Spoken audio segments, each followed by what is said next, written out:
안녕하세요, 구지쿠입니다. 오늘은 제가 겪었던 영어 에피소드들에 대해서 얘기해 보려고 해요. 제가 영어를 처음 시작할 때 그냥 모르는 상태에서 외국인들과 얘기하고 그런 거다 보니까 굉장히 실수를 많이 했거든요. 그 중에서 기억에 남는 에피소드들을 조금 얘기해 보려고 해요.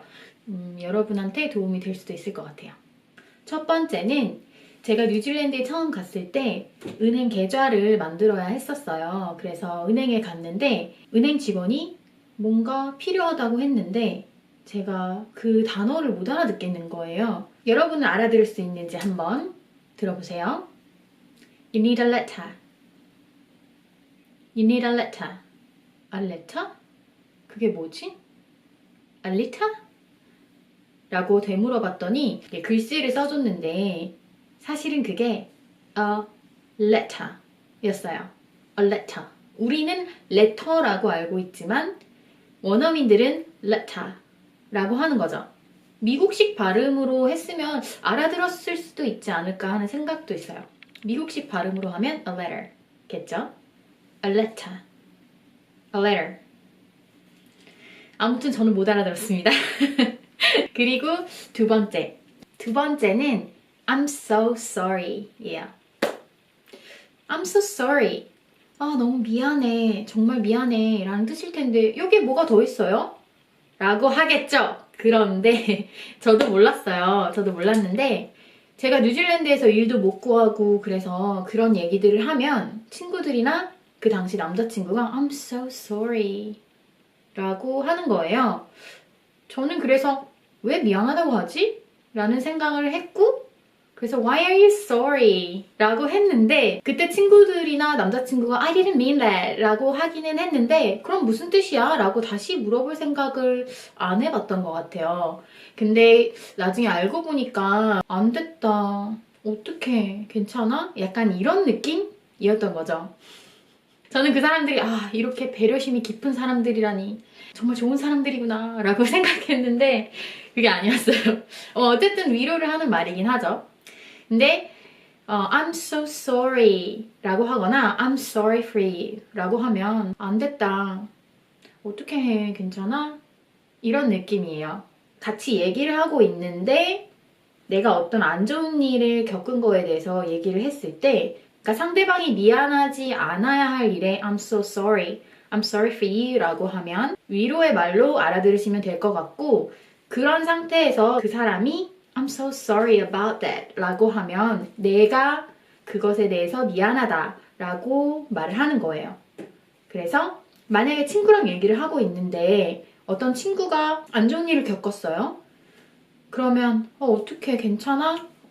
이렇게 얘기하고 싶으면 I'm so sorry. I'm so sorry to hear that. I'm sorry for you. 라고 하면 되고요. 만약에 그 일이 나로 인해서 일어난 일이라서 내가 그 사람에게 미안하다면 I'm so sorry about that. 라고 하면 됩니다. 쉽죠? 그리고 마지막입니다. 억양과 톤. 한국어에서는 어디에 강세를 주느냐? 톤을 어떻게 다르게 하느냐에 따라서 의미가 달라지거나 이러진 않잖아요. 근데 중국어와 영어에는 있습니다. 일본에도 장음에 따라서 뜻이 달라지는 단어들이 있죠. 비르, 비르 이런 것처럼요. 물론 우리 한국어에도 장음이 있어요. 근데 솔직히 아나운서 이외에는 그 장음을 실제로 사용하지 않잖아요. 장음이 없어도 우린 다 알아들으니까. 근데 일본인들의 장음은 일상생활 속에서도 사용을 하는 장음이기 때문에 우리랑은 좀 다른 것 같아요. 그리고 영어나 중국어는 어떤 단어의 높낮이를 다르게 말을 하거나 어디에 악센트를 주는지에 따라서 의미가 달라지는 단어가 좀 많은 것 같아요. 한국어에는 그런 게 없기 때문에 간과하기 쉬운데요. 저는 그거에 대해서 재미있는 에피소드가 있어요. 첫 번째는 카지노였어요. 뉴질랜드 크라이스처치 시티에 카지노가 하나 있어요. 그래서 그 카지노에 대해서 얘기를 하는데 제가 카지노라고 했어요. 그랬더니 카지노 그게 뭐야? 무슨 단어야? 라고 하는 거예요. 카지노를 모를 리가 없잖아요. 그래서 카지노 the place to play the game. You don't know casino? 라고 했어요. 한국식 영어인 거죠? 카지노. 근데 아, casino. 저한테는 casino나 casino나 어쨌든 카지노니까 똑같다고 생각했는데 못 알아듣더라고요. 그래서 casino라고 해야 돼요. 비키니도 똑같아요. 비키니라고 했는데 남자친구가 막 엄청 웃었어요. 자기는 big knee라고 알아들었대요. 큰 무릎? 그래서 비키니라고 발음을 해야 되는 거죠. 비키니가 아니라 비키니. 네, 이렇게 재미있었던 제 영어 에피소드들을 좀 가져와 봤어요. 여러분도 분명히 이런 부분에 대해서 어려움을 겪을 일이 있을 거라고 생각을 했기 때문에 가져와 봤는데요. 여러분한테 도움이 될 수 있을 것도 같고요. 아무튼 다음에 다른 영상으로 또 돌아오겠습니다. 안녕!